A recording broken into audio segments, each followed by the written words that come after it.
பார்க்க போகிறது illustration 101. It's a very important sum.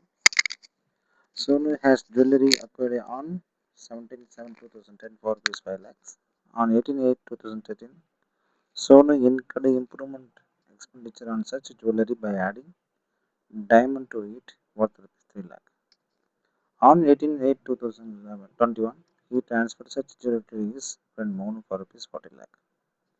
Sonu already has a self-occupied house property in Lucknow. However, on 17/3/2022, he purchased another residential house property for rupees 30 lakhs for the purpose of letting out. As on 5/4/2023, his friends offered him house worth rupees 25 lakhs, stamp duty valuation is 14 lakhs, for rupees 15 lakhs only, and Sonu purchased the same. On 7/4/2024, Sonu sold the same house, new house acquired from his friends, rupees 90 lakhs. Value determined for the purpose of stamp duty is 22 lakhs. The market value on the date of transfer of such property is 26 lakhs. Compute capital gain in hands of Sonu for several years. Yes. So இப்போ என்ன சொல்கிறாங்க அப்படின்னு first Sonu jewellery வச்சுக்கிறாப்புல கையில் 2010 5 லட்சம் ரூபாய்க்கு அதை improvement பண்ணிக்கிறாப்புல. அப்புறம் அந்த ஜோனை வித்துறாப்புல 40 lakhs. Sonu already has self-occupied property in Lucknow. However, on 17/3/2022, he purchased another residential house property for 30 lakh for the purpose of letting out. As on 5/4/2023, his friend offered him house 25 lakh. ஆனால் value 14 லட்சம் தான் stamp duty சொல்லுது. ஆனால் 25 லட்சம் மதிப்புள்ளது ஒரு 15 லட்சத்தை கொடுக்குறதுக்கு வருத்தப்படுறது. இதை வச்சு நீங்கள் கேபிட்டல் கெயின் கண்டுபிடிங்க அப்படின்னு சொல்கிறாங்க. ஃபஸ்ட்டு இதை டீட்டெயில் எக்ஸ்ப்ளனேஷன் பண்ணுறாரு. எஸ், இல்லஸ்ட்ரேஷன் என்ன சொல்லுது? கேபிட்டல் கெயின் ஆன் ஜுவல்லரி இருக்குது, செக்ஷன் 54 இருக்குது, எக்ஸம்ஷன்ஸ் இருக்குது, section 56 subsection 2 subsection X, that is property purchase below value, section 56 stamp value consideration, short capital gain.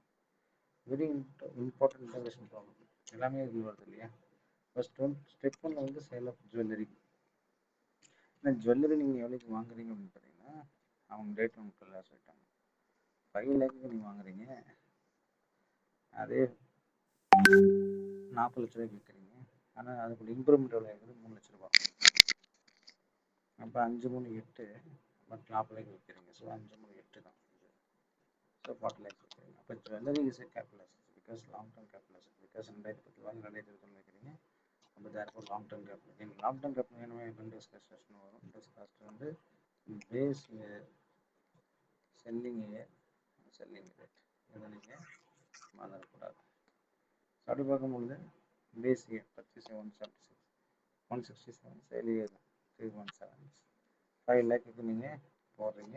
Cost of இம்ப்ரூவ்மெண்ட்டுக்கு அப்புறம் போட்டு காமிப்போம். ஸோ காஸ்ட் ஆஃப் இம்ப்ரூவ்மெண்ட்டுக்கு எப்போ நடந்துக்குது? 3 ஸோ அதோடைய current indexation inflation cost current inflation index 220. 220 into 3 is 432. அதான் அவங்க போட்டுக்கிறாங்க ஆன்சரில். So இப்போ டோட்டலாக பார்த்தீங்கன்னா 13,81,325 ரூபா அதோடைய வேல்யூ. பட் நீங்கள் 40 lakhs கொடுத்துருக்கிறது மிச்சம் கூடியெல்லாம் long term capital gain. Yes, long term capital gain நாங்கள் இருந்தாலும் நீங்கள் என்ன பண்ணிடுறீங்க? Sonu already has a self-occupied property in Lucknow. We purchased another house 30 lakhs. நீங்கள் விற்றது 2021 வித்தின் 3 இயர்ஸில் இன்வெஸ்ட் பண்ணி நீங்கள் அசட் வாங்கிடணும். அப்படி பார்க்கும்போது லக்னோ நீங்கள் ஒரு வீட்டு வாங்குறீங்க, 17/3/2022 வாங்குறீங்க. ஸோ அப்போ உங்களுக்கு எக்ஸம்ஷன் கிடைக்குமா அப்படின்னா? எஸ், எக்ஸம்ஷன் கிடைக்கும். அப்போ எக்ஸம்ஷன் கிடைக்குன்னா அப்படியே 3 லட்ச ரூபாய் எடுத்துக்கலாமான்னு கேட்டால் அது முடியாது. அந்த 30 லட்ச ரூபாய் நீங்கள் அப்படியே கழிச்சிடலாமான்னு கேட்டால் முடியாது. ப்ரொபோர்ஷ்னலாக தான் நீங்கள் எடுத்துக்க முடியும். ப்ரொபோர்ஷ்னேட்னா 26,18,625 ரூபாய்க்கு இல்லைங்களா? அது 40 லட்சத்துக்கு விற்றுறதுக்கு எனக்கு எவ்வளோ கிடைச்சிருக்குது? கேபிட்டல் கெயின் 26,18,000, 26,18,000 அப்போ 30 லட்சத்துக்கு எவ்வளோன்னு கேட்குறாங்க. ஸோ அப்போ 40 லட்சத்துக்கு 30 லட்சம், அப்போ 26,18,000 எவ்வளோன்னு சொன்னீங்கன்னா உங்களுக்கு இந்த 19 லட்சம் தான் வரும். இது வந்து எல்லாத்துக்கும் புரியாது ஏன் அப்படின்னு கேட்பாங்க. So this is very very important தான்.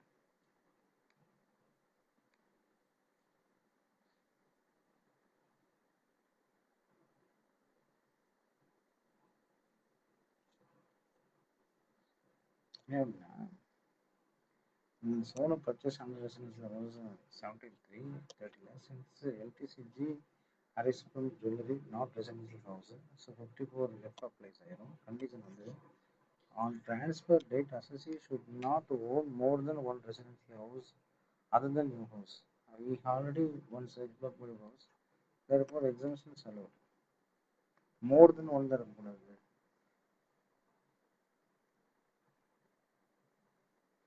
So, இப்போ exemption 54 வந்து 40 lakh தான் இன்வெஸ்ட்மெண்ட் வந்து 30 lakhs தான். ஆனால் 40 lakh மட்டும் கன்சிடரேஷன்ஸ்க்கு 30 லட்சம் அப்படின்னா கீழே வந்து 40 லட்சத்துக்கு 30 லட்சம்னா 26,18,625 19 லட்சம்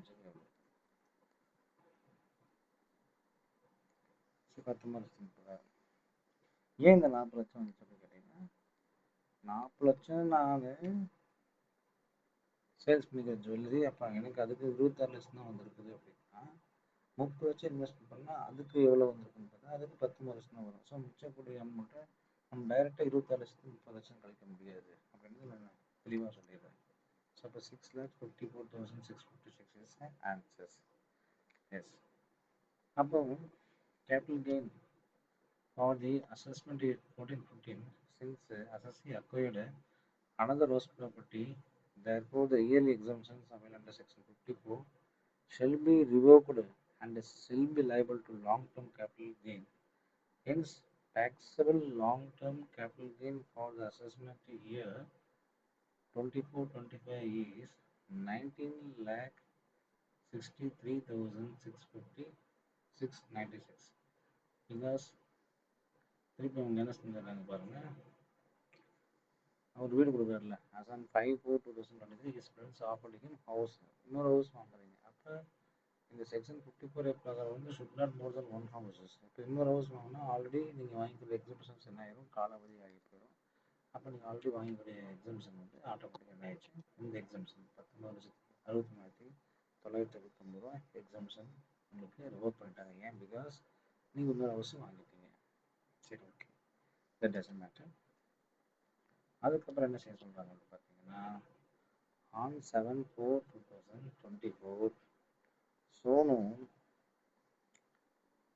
sold new house for from his friends for this 90 lakhs.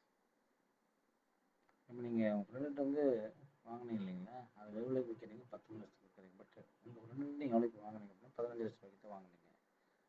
ஆனால் ஸ்டாம்ப் டியூட்டி வந்து 14 லட்ச ரூபா இருக்குது. ஸோ உங்கள் ஃப்ரெண்டுட்டு நீங்கள் என்ன செய்றீங்க, அதை 19 லட்ச ரூபாய்க்கு என்ன செய்றீங்க, வைக்கிறீங்க அப்படின்னு நீங்கள் புரிஞ்சுக்கணும். ஸோ 19 லட்ச ரூபாய்க்கு நீங்கள் என்ன செய்றீங்க, வைக்கிறீங்க. ஸோ 22 லட்சம் stamp duty 50C value determined for stamp duty 50C எவ்வளோ சொல்கிறான், 22 லட்சம். எங்கே இங்கே சொல்கிறாங்க value determined for the purpose of stamp duty value 22 lakh, market value 26 lakhs. அப்போ 22 லேக்கு இல்லைங்களா. காஸ்ட் ஆஃப் அக்விசிஷன் வந்து நீங்கள் எவ்வளோக்கு வாங்கினீங்க, 15 லட்சம் தான் வாங்கினீங்க இல்லையா. அந்த மார்க்கெட் வேல்யூ 27 லட்சம் டசன்ட் மேட்டர். ஸோ இப்போ ஷார்ட் டேர்ம் கேபிட்டல் கெயின் வந்து 7 லட்சம் ரூபா வந்துருச்சு. அதுக்கு எக்ஸ்ப்ளனேஷன் உங்களுக்கு வேணுமா கேட்டேன். Yes, I want explanation. Because property bought from friend for lower prices, market value is 25 lakhs, stamp duty is 14 lakhs, actual price is 14 lakhs. We should always consider stamp duty value 14 lakhs. Section 56 subsection 2 subsection S, higher of stamp duty value or FME. So stamp duty value or FME value in particular depends on property. Here house property stamp value considers. So purchase price 15 lakhs and stamp duty 14 lakhs. Since stamp value is not higher than the purchase price, no income tax under section 56 subsection 2 subsection X. So we have to read it. Say sales that is 7/4/2024 particular amount, sales price, actual price is 19 lakhs, stamp duty value is 22 lakhs. So we have to take 24 lakhs because under section 56 stamp value is greater than actual sales price. Stamp duty shall be given as a sales considerations. So stamp duty actual sales price 19 லட்ச ரூபா தான் இங்கே சொல்லிக்கிறாங்க. 19 லட்ச ரூபாய்க்கும் விற்றுருக்கலாம். இருந்தாலும் stamp டியூட்டியோட value 22 லட்ச ரூபா இருக்கும், அதெல்லாம் எடுத்துக்க மாட்டாங்க. மார்க்கெட் ப்ரைஸ் பண்ணி கன்சிடர் பண்ண வேண்டிய அவசியம் இல்லை. Okay, 22 lakhs. Purchase cost வந்து 15 lakhs. held less than 24 monthsனா it was STC தான். ஸோ 22 லட்சத்தில் purchase cost 15 lakhs பர்சனா 7 lakhs. So that's all your answers I think. So jewellery விட்டதான் எல்டிசி வந்தது. புதிய வார்டு வாங்குதல் செக்ஷன் 54 எக்ஸாம்ஸ் கிடைக்குது. அதான் டேக்ஸ் கவரேஜ் அப்படின்னு கேட்குறாங்க. ஃப்ரெண்டுகிட்ட வந்து ஒரு ஹவுஸ் வாங்குறது 15 லட்சத்துக்கு வாங்கினேன். ஸ்டாம்ப் டியூட்டி 14 மட்டும்தான். அதனால செக்ஷன் 56 வந்து அப்ளை ஆகாது. ஸோ 19 விற்கிறாரு, ஸ்டாம்ப் டியூட்டி 22 தான் சொல்கிறாங்க. ஸோ 50C பிரகாரம் 22 தான் எடுத்துக்கணும். அதில் வந்து 15 lakhs பர்ச்சேஸ் ப்ரைஸ் கழிச்சு உங்களுக்கு 7 lakhs option capital. Thank you students.